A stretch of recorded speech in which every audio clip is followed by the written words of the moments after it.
What is locomotor?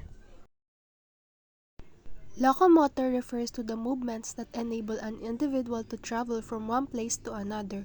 Locomotor skills are fundamental for overall physical development.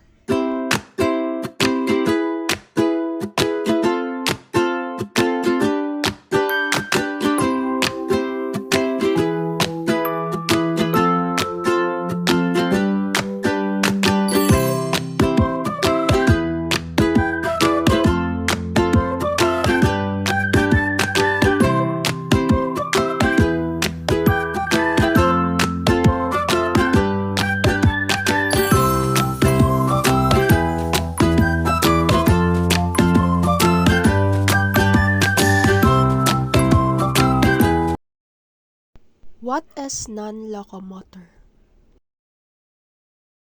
Non-locomotor movements are physical actions done in fixed position involving body parts performed without moving from one place to another.